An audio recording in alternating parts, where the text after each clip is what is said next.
తాను నమ్మిన సిద్ధాంతానికి కట్టుబడి అనుకున్నది సాధించగలిగే మహోన్నత వ్యక్తిత్వం ఆయన సొంతం. పట్టుదల, అంకితభావం, అంకుటిత దీక్ష, సమర్థత, నాయకత్వ పటిమ, దూరదృష్టి, తిరుగులేని దార్శనికత వంటి లక్షణాలతో అసాధ్యాలను సుసాధ్యం చేయడం ఆయన నైజం. ప్రజా సమస్యల పరిష్కారానికి ముందు చూపుతో పనిచేసే వ్యక్తిత్వం ఎందరికో స్ఫూర్తిదాయకం. ఎన్ని ఆటుపోట్లు ఎదురైనా వెన్నుచూపని ధీరత్వం, నవ్యాంధ్రను స్వర్ణాంధ్రగా చేసేందుకు ఆయన పడుతున్న తపన అజరామరం. ఆయన ఎవరో ఈ పాటికి మీకు అర్థమయ్యే ఉంటుంది. ఆయనే ఏపీ సీఎం చంద్రబాబు.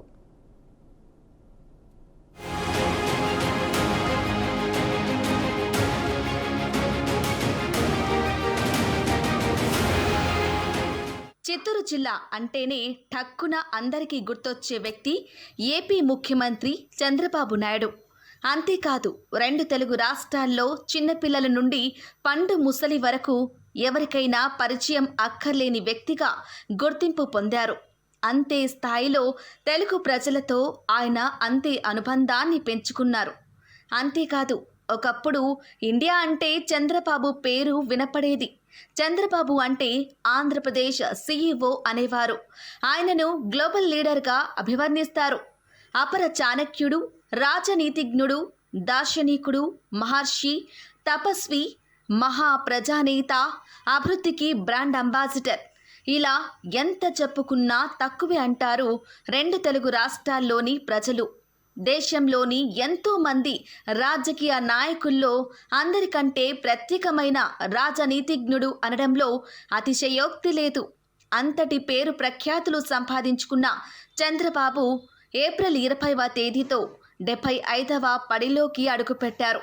అయితే 75 ఏళ్ల వయసులోనూ నవయవ్వన యువకుడిలా నవ్యాంధ్రను స్వర్ణాంధ్రగా చేసేందుకు ఆయన పడుతున్న తపన అజరామం అనే చెప్పవచ్చు. రాజకీయ నాయకులలో ఐటీ జ్ఞానిగా అభివర్ణించబడే చంద్రబాబు నాయుడు ఈ గవర్నెన్స్ను ప్రజలకు పరిచయం చేశారు. ఎలక్ట్రానిక్స్ అండ్ మ్యానుఫ్యాక్చరింగ్ వంటి రంగాలను ప్రోత్సహించి విద్య, ఆరోగ్య, మౌలిక, ఆర్థిక, పాలనా రంగాలలో సాంకేతికతను డెవలప్ చేయించారు.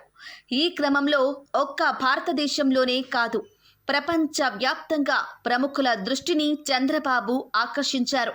ఈ నేపథ్యంలో గ్లోబల్ లీడర్గా పేరు సంపాదించుకున్నారు చంద్రబాబు చిత్తూరు జిల్లాలోని నారావారిపల్లె అనే చిన్న గ్రామంలో 1950 ఏప్రిల్ 20వ తేదీన ఒక సామాన్యమైన మధ్యతరగతి రైతు కుటుంబంలో జన్మించారు. ఆయన తండ్రి ఎన్ ఖర్జూరా నాయుడు, తల్లి గృహిణి. తన స్వంత గ్రామంలో పాఠశాల లేనందున ప్రాథమిక విద్యాభ్యాస సమయంలో రోజు పొరుగు గ్రామమైన శేషాపురంకు నడుచుకుంటూ వెళ్లేవారు. ప్రాథమిక విద్య అనంతరం చంద్రగిరిలోని జిల్లా పరిషత్ పాఠశాలలో చేరి 9వ తరగతిని పూర్తి చేశాడు. ఉన్నత చదువుల నిమిత్తం తిరుపతికి వెళ్లి అక్కడ 10వ తరగతి పూర్తి చేసి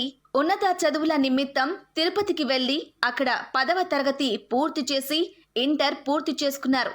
అనంతరం 1972లో శ్రీ వెంకటేశ్వర విశ్వవిద్యాలయంలో BA, 1974లో MA ఎకనామిక్స్ చేశారు. ఇక చంద్రబాబుకు చిన్నప్పటి నుండి ప్రజాసేవ పట్ల ఆసక్తి ఉండేది.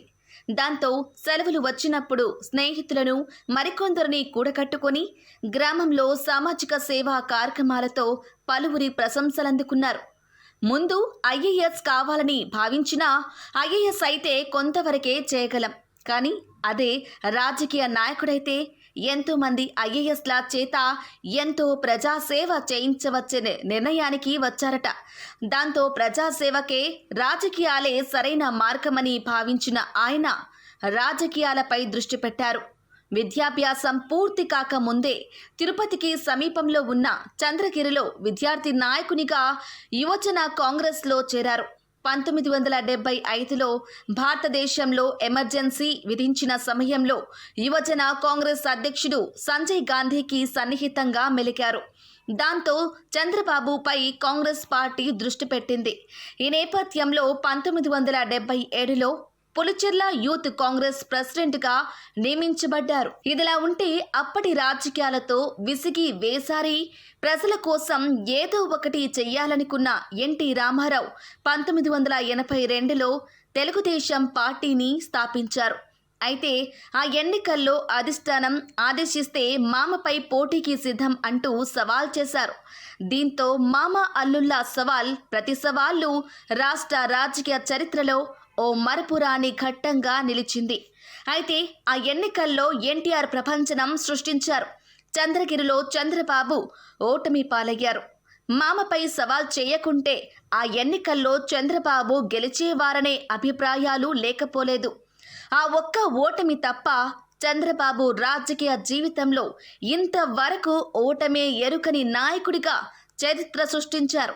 అనంతరం టీడీపీలో చేరిన చంద్రబాబు ఆ పార్టీకి మూల వృక్షమయ్యారు. ఈ క్రమంలో తెలుగుదేశం పార్టీలో రాజకీయంగా ఉన్నత స్థాయికి ఎదిగి పలు సంచలనాలకు కేంద్ర బిందువయ్యారు. 1984లో ఎన్టీఆర్ హార్ట్ ఆపరేషన్ కోసం అమెరికాకు వెళ్లినప్పుడు నాదెండ్ల భాస్కర్ రావు కాంగ్రెస్తో చేతులు కలిపి అధికారాన్ని చేజిక్కించుకున్నారు. అయితే ఈ ఉపద్రవాన్ని చంద్రబాబు తిప్పికొట్టి తన రాజనీతిని, రాజకీయ చతురతను చాటుకున్నారు. దీంతో రామారావు తిరిగి సీఎం పదవిని అధిష్ఠించారు. ఈ క్రమంలో తన అల్లుడు చేసిన యుక్తికి రామారావు ఆకర్షితులయ్యారు. ఆ తరువాత చంద్రబాబు టీడీపీలో ప్రముఖ పాత్రను పోషించారు. ఈ క్రమంలో చంద్రబాబు కుప్పం నుండి ఎమ్మెల్యేగా ఎన్నికై ఆర్థిక, రెవెన్యూ శాఖల మంత్రిగా పనిచేశారు. ఇక 1994లో ఎన్టీఆర్ రెండో భార్య లక్ష్మీ పార్వతి జోక్యం పెరగటంతో సొంత పార్టీ ఎమ్మెల్యేలు ఎన్టీఆర్పై తిరుగుబాటు చేశారు. ఆ సమయంలో మెజారిటీ ఎమ్మెల్యేలంతా చంద్రబాబు వైపు మొగ్గు చూపారు. పార్టీని, ప్రభుత్వాన్ని రక్షించే బాధ్యతను చంద్రబాబుపై పెట్టారు. మీరు కాదంటే మరో వ్యక్తిని ఎన్నుకుంటామని తెగేసి చెప్పటంతో తప్పని పరిస్థితుల్లో చంద్రబాబు తెలుగుదేశం పార్టీ పగ్గాలు చేపట్టాల్సి వచ్చిందని చెబుతుంటారు. ఇక ఈ క్రమంలో పార్టీని, ప్రభుత్వాన్ని కాపాడే బాధ్యతను భుజాన వేసుకున్న చంద్రబాబు మరోసారి తన రాజకీయ చతురతను ప్రదర్శించారు. 1995 సెప్టెంబర్ 1న సీఎం పీఠమెక్కారు. దీంతో బాబు రాజకీయ చాతుర్యం అప్పట్లో దేశ రాజకీయాల్లోనే పెను సంచలనం కలిగించింది. ఉమ్మడి ఏపీకి 13వ సీఎంగా ఎన్నికై 9 సంవత్సరాలుగా సీఎంగా కొనసాగి ఉమ్మడి ఏపీకి అత్యధిక కాలం సీఎంగా పనిచేసిన వ్యక్తిగా చరిత్ర సృష్టించారు. అనంతరం నవ్యాంధ్రప్రదేశ్కు మొదటి ముఖ్యమంత్రిగా ఎన్నికయ్యారు. ప్రస్తుతం కూడా నవ్యాంధ్రకు సీఎంగా ఎన్నికై రెండోసారి ముఖ్యమంత్రిగా కొనసాగుతున్నారు. నవ్యాంధ్రప్రదేశ్కు కూడా ఇప్పటి వరకు ఎక్కువ కాలం పనిచేసిన సీఎంగా రికార్డు సృష్టించారనే చెప్పవచ్చు. మరోవైపు 2004 నుండి 2014 వరకు ఉమ్మడి ఆంధ్రప్రదేశ్ రాష్ట్ర శాసనసభలో, 2019 నుండి 2024 వరకు విభజిత ఆంధ్రప్రదేశ్కి ప్రతిపక్ష నాయకునిగా పనిచేశారు. ఇలా సీఎంగా, ప్రతిపక్ష నేతగా వరుసగా 1995 నుండి ఇప్పటి వరకు అంటే దాదాపు 30 ఏళ్లుగా పనిచేస్తూనే ఉన్నారు. ఇక్కడ మరో విషయం ఏంటంటే నవ్యాంధ్ర రాజధానిగా అమరావతికి శంకుస్థాపన చేసిన ఆయన ఆంధ్రప్రదేశ్కు రాజధాని సంపూర్ణంగా పూర్తి కావాలంటే వయసు అయిపోయినప్పటికీ వచ్చే పర్యాయం అంటే 2029 నుంచి 2034 వరకు చంద్రబాబే సీఎం కావాలని ఆంధ్రప్రదేశ్ ప్రజలు కోరుకోవడం విశేషం. చంద్రబాబు నాయుడు సీఎంగా ఎన్నో సంచలన నిర్ణయాలు తీసుకుని అభివృద్ధికి కేంద్ర బిందువు అయ్యారు. 1995లో ముఖ్యమంత్రి పీఠం ఎక్కింది మొదలు ప్రజలతో ముఖ్యమంత్రి, జన్మభూమి, ప్రజల వద్దకు పాలనలో పారదర్శకత ఇలా ఎన్నో కార్యక్రమాలకు శ్రీకారం చుట్టి ఇప్పటికీ నిత్య శ్రామికుడిగా కష్టపడుతున్నారు. మొదటిసారి ముఖ్యమంత్రి కావటంతోనే ప్రజల వద్దకు పాలన, శ్రమదానం, మైక్రో లెవెల్ ప్లానింగ్ లక్ష్యాలుగా జన్మభూమి కార్యక్రమం ప్రారంభించారు. బీసీ కమిషన్ ఏర్పాటు, స్థానిక సంస్థల్లో బీసీలకు 33% రిజర్వేషన్లు వంటి సంచలన నిర్ణయాలు తీసుకుని బీసీల పాలిట దేవుడయ్యారు. విద్య, ఉద్యోగాల్లో మహిళలకు 33.33% రిజర్వేషన్లు కల్పించి మహిళా ఉద్యోగుల పాలిట దిక్సూచిగా మారారు. 1998 నుంచి 1999లో డ్వాక్రా పథకం కింద 2.93 లక్షల స్వయం సహాయక సంఘాలను ఏర్పాటు చేయించి మహిళల జీవితాల్లో మహాదశను తీసుకొచ్చి మరో చరిత్ర లిఖించారు. మహిళా సంఘాలకు రివాల్వింగ్ ఫండ్, తక్కువ వడ్డీకి రుణాలు అందించి వారి జీవితాల్లో, వారి కుటుంబాల్లో వెలుగులు నింపారు. రాష్ట్ర వ్యాప్తంగా ఉన్న పట్టణాల్లో రైతు బజార్లను ఏర్పాటు చేసేలా చర్యలు తీసుకున్నారు. రైతు బజార్ల ఆవిర్భావం రాష్ట్ర చరిత్రలోనే ఒక నూతన అధ్యాయం అని చెప్పవచ్చు. 1999 జూలై 9న నిరుపేద మహిళలకు కట్టెల పొయ్యి బాధలను తప్పించి గ్యాస్ పొయ్యి ఇచ్చే దీపం పథకం ప్రారంభించారు. ఇందులో భాగంగా రాష్ట్ర వ్యాప్తంగా 10 లక్షల గ్యాస్ కనెక్షన్లు ఇచ్చి మహిళల కళ్ళల్లో కన్నీళ్లు రాకుండా వారి పాలిట దేవుడయ్యారని చెప్పడంలో ఎలాంటి సందేహం లేదు. జల సంరక్షణ కోసం నీరు మీరు కార్యక్రమం ప్రారంభించారు. ఇక కేంద్రంలో ప్రధాన మంత్రులను ఎంపిక చేసిన కింగ్ మేకర్గా మారారు చంద్రబాబు. కాంగ్రెసేతర పార్టీలను కూలగట్టడం, కేంద్రంలో ప్రభుత్వాలను ఏర్పరచడంలో చంద్రబాబు కీలక పాత్ర పోషించారు. 2 సార్లు చంద్రబాబునే ప్రధాని పదవిని చేపట్టాలని డిమాండ్లు వస్తే తనకు తన రాష్ట్రం ఏపీ ముఖ్యమని, ఆ తరువాతే ఏదైనా అని ప్రధాని పదవిని సైతం తృణప్రాయంగా తోసిపుచ్చారు. ఇక కేంద్రంలో చక్రం తిప్పుతున్న ఆ సమయంలో రాజనీతిజ్ఞుడిగా వ్యవహరించారు.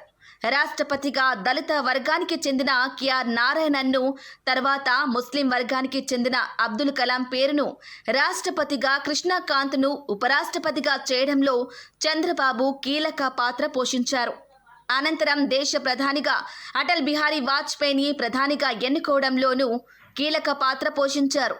12వ లోక్సభ స్పీకర్గా జీఎంసీ బాలయోగిని ప్రతిపాదించి దేశానికి తొలి దళిత స్పీకర్ను ఎన్నుకునేలా చక్రం తిప్పారు చంద్రబాబు. అంతేకాదు, ప్రస్తుతం కూడా చంద్రబాబు మద్దతుతోనే ప్రధానిగా నరేంద్ర మోదీ కొనసాగుతున్నారనడంలో అతిశయోక్తి లేదు. ఇక ఉమ్మడి ఏపీ సీఎంగా హైదరాబాద్ను ప్రపంచ పటంలో గుర్తించేలా ఎనలేని కృషి చేశారు. హైదరాబాద్లో సైబరాబాద్ అనే సిటీని సృష్టించారు. ఈ హైదరాబాద్, సైబరాబాద్ చంద్రబాబు నాయుడి రత్న కిరీటం, కీర్తి కిరీటం అని చెప్పవచ్చు. ప్రస్తుతం గ్లోబల్ సిటీగా, ప్రపంచ స్థాయి నగరంగా హైదరాబాద్ పేరు తెచ్చుకుందంటే అది ముమ్మాటికి చంద్రబాబు కృషి అని చెప్పడంలో అతిశయోక్తి లేదు. భవిష్యత్తు అవసరాలు, సమస్యలు ముందే గుర్తించిన చంద్రబాబు విజన్ 2020 పేరుతో ఓ ప్రణాళికను రూపొందించారు. ఇండియా అంటే చంద్రబాబు అనేలా అభివృద్ధికి బాటలు వేశారు. మైక్రోసాఫ్ట్ కార్పొరేషన్ హైదరాబాద్లో సాఫ్ట్వేర్ డెవలప్మెంట్ సెంటర్ను స్థాపించేలా కృషి చేశారు. ఈ క్రమంలో 1998 నవంబర్ 22న అప్పటి ప్రధాని వాజ్పేయి చేతుల మీదుగా హైటెక్ సిటీ సైబర్ టవర్స్ను ప్రారంభోత్సవం చేయించారు. అంతేకాదు, ఇతర ఐటీ కంపెనీలైన IBM, Dell, Deloitte computer association and Oracle లాంటి ఎంతో పేరెన్నిక గల ప్రపంచ స్థాయి సంస్థలు హైదరాబాద్లో నెలకొల్పడానికి ఆద్యుడై బీజం వేశారు. వారికి ఎన్నో రకాలుగా ప్రోత్సహించి ఏపీ, తెలంగాణతో పాటు దేశంలోని వివిధ రాష్ట్రాల నుండి యువత హైదరాబాద్లో ఉద్యోగాలు చేసుకునేలా అవకాశాలను కల్పించి యువత హృదయంలో చిరస్మరణీయ స్థానం సంపాదించుకున్నారు. లింగ భేదం లేకుండా అమ్మాయిలు కూడా అబ్బాయిలతో పోటీ పడి మరీ వారికంటే ఎక్కువే జీతాలు తీసుకునేలా సాఫ్ట్వేర్ ఉద్యోగాలు సంపాదించేలా ప్రోత్సహించారు. ఇక ఉమ్మడి ఆంధ్రప్రదేశ్కు 9 ఏళ్ల పాటు ముఖ్యమంత్రిగా పనిచేసిన చంద్రబాబు ఏపీ విభజన అనంతరం నవ్యాంధ్రకు మొట్టమొదటి ముఖ్యమంత్రిగా ఎన్నికయ్యారు. అయితే విభజిత ఏపీకి రాజధాని లేకపోవడంతో ప్రజాభీష్టం మేరకు ప్రజా రాజధానిగా అమరావతిని ప్రకటించారు. ఈ నేపథ్యంలో రైతులు చంద్రబాబుపై ఉన్న నమ్మకంతో 32,000 ఎకరాల భూములను రాజధాని నిర్మాణం కోసం ఇచ్చారు. ఇది ప్రపంచంలో ఒక రికార్డు. ఆంధ్రప్రదేశ్ రాష్ట్రాన్ని ఆ ప్రాంతం నుంచే పాలించుకోవాలనే ఉద్దేశంతో రికార్డు సమయంలో తాత్కాలిక సచివాలయం, అసెంబ్లీ భవనాలను నిర్మించారు. పెండింగ్ ప్రాజెక్టులను ఒక్కొక్కటిగా పూర్తి చేసుకుంటూ వచ్చారు. చంద్రబాబు చిరకాల స్వప్నం పోలవరం ప్రాజెక్టును పూర్తి చేసే ప్రయత్నంలో పరుగులు పెట్టిస్తున్నారు. లోటు బడ్జెట్లో ఉన్నా కూడా 2 ఎకరాల వృద్ధి రేటును సాధించగలిగారు. అనుబంధ రంగాలలో 22% వృద్ధి సాధించి నదుల అనుసంధానం చేసిన తొలి రాష్ట్రం ఆంధ్రప్రదేశ్గా నిలిపారు. వ్యవసాయానికి ప్రత్యేక బడ్జెట్ పెట్టారు. బీసీలకు ప్రత్యేకంగా సబ్ ప్లాన్ తీసుకొచ్చారు. నవ్యాంధ్రప్రదేశ్ను 2022 నాటికి దేశంలో 3వ అగ్రగామి రాష్ట్రంగా, 2029 నాటికి దేశంలో నెంబర్ 1 రాష్ట్రంగా, 2050 నాటికి ప్రపంచంలోనే అత్యుత్తమ రాష్ట్రంగా రూపొందించాలన్నదే చంద్రబాబు సంకల్పంగా పెట్టుకున్నారు. అమరావతి నగరాన్ని రాజధానిగాను, విశాఖపట్నం నగరాన్ని ఐటీ సెజ్ ప్రత్యేక ఆర్థిక జోన్తో ఐటీ హబ్గా విస్తరించి అభివృద్ధిని వికేంద్రీకరించారు. 2015 అక్టోబర్ 22న అత్యంత వైభవపేతంగా శాస్త్రోక్తంగా వేద పండితుల మంత్రోచ్చరణల నడుమ అమరావతి శంకుస్థాపన కార్యక్రమం అంగరంగ వైభవంగా జరిగింది. ప్రధాని నరేంద్ర మోదీ చేతుల మీదుగా ఈ మహాక్రతువు జరిగింది.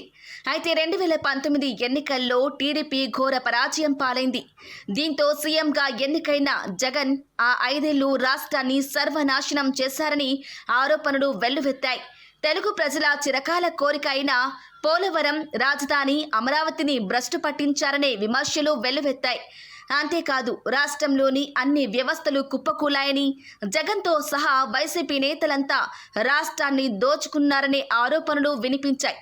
అంతేకాదు చంద్రబాబును అక్రమంగా అరెస్టు చేసి జైల్లో పెడితే తెలుగు ప్రజల కోపం కట్టలు తెంచుకుంది.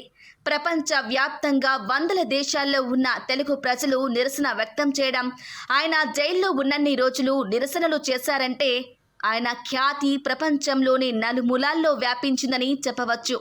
ఆ ఘటన చంద్రబాబు కీర్తిని మరింత పెంచింది.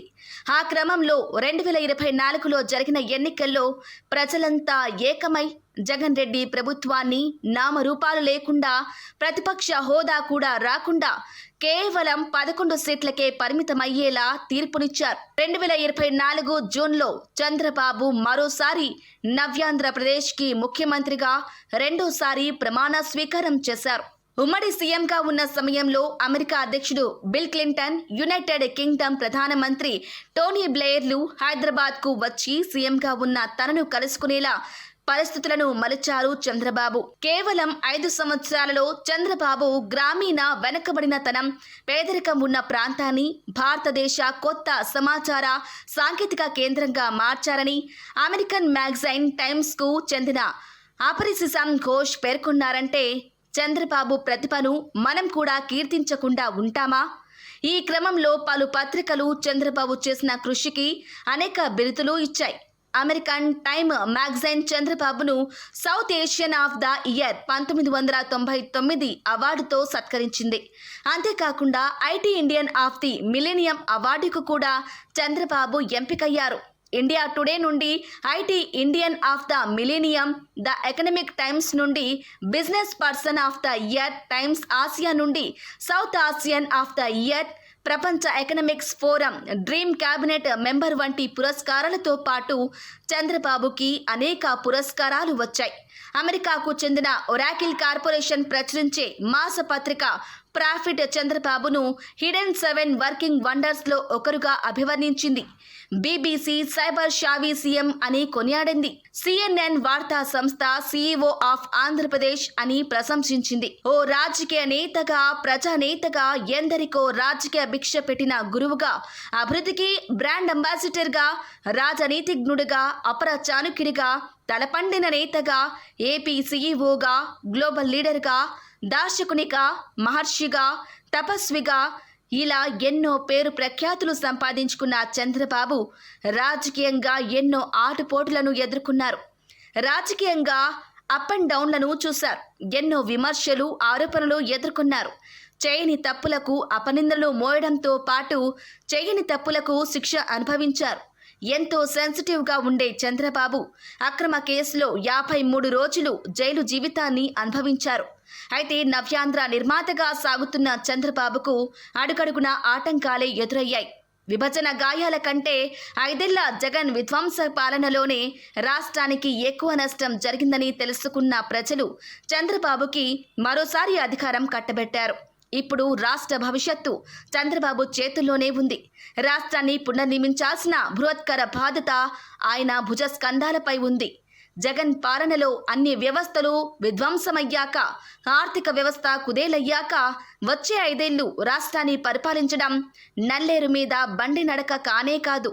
దెబ్బతిన్న వ్యవస్థల్ని గాడిన పెట్టడం, తీవ్ర నిరాశ నిస్పృహల్లో కోరుకుపోయిన యువతకు మళ్లీ భరోసా ఇచ్చి ఉపాధి కల్పనకు బాటలు వేయడం, ఆర్థిక వ్యవస్థను మెరుగుపరచడం, అమరావతి, పోలవరం ప్రాజెక్టులను పూర్తి చేయడం, పెట్టుబడిదారుల్లో మళ్లీ విశ్వాసాన్ని నింపి పరిశ్రమల్ని తేవడం అంత ఆషామాషీ కాదు. సంక్షేమం, అభివృద్ధి మధ్య సమతూకం పాటిస్తూ పాలనా రథాన్ని పరుగులు పెట్టించడం ఇప్పుడు చంద్రబాబు ముందున్న అసలైన సవాల్. అయితే రాజకీయ పదవులు, అధికార దర్పం కోసం కాదు, ప్రజలకు సేవ చేయడమనే స్ఫూర్తిని నింపిన నాయకుడు చంద్రబాబు. 75 ఏళ్ల వయసులోనూ నిత్య యవ్వనుడిగా, అలుపెరగని బాటసారిగా ముందుకు సాగుతున్న మహాపదికుడు. కాళ్ళకి చక్రాలు, కాలానికి రెక్కలు తొడిగిన అవిశ్రాంత నిత్య శ్రామిక నాయకుడిగా, అలుపెరగని సైనికుడిలా తన గమ్యాన్ని చేరే వరకు నిష్క్రమించేది లేదంటూ ప్రతిన పూరిన యోధుడిగా సాగుతున్నారు చంద్రబాబు. తాను నిర్దేశించుకున్న లక్ష్యాన్ని నిద్రలోనూ కలువరిస్తూ, విజయాలకు పొంగిపోని, ఓటములకు కుంగిపోని స్థిత ప్రజ్ఞుడిగా, అవిరామ యోధుడు, అలుపెరగని ధీరుడుగా, సర్వ స్వతంత్రుడుగా, దీర్ఘాలోచన పరుడుగా, చెడును దరిచేరనియ్యని బుద్ధుడుగాను, తాను నమ్మిన సిద్ధాంతానికి కట్టుబడి ప్రజల చారిత్రక అవసరాలు తీర్చగలిగిన నాయకుడిగా, అసాధారణ రాజకీయ దురంధుడుగా, ఇలా ఆయన గురించి ఎంత చెప్పినా తక్కువే అవుతుందనుకునే అసాధారణ వ్యక్తిగా చంద్రబాబు చరిత్రలో సువర్ణాక్షరాలతో నిలిచిపోతారనడంలో అతిశయోక్తి లేదు. అలాంటి గొప్ప నాయకుడు తెలుగువాడిగా పుట్టడం మన అదృష్టమని చెప్పవచ్చు. అంతటి స్థిత ప్రజ్ఞుడికి 75వ జన్మదిన శుభాకాంక్షలు తెలియజేస్తుంది BRK news. Happy birthday, many more happy returns of the day. God bless you, long live Babu. Sign off, Gnana Chandramouli, అరికిలి.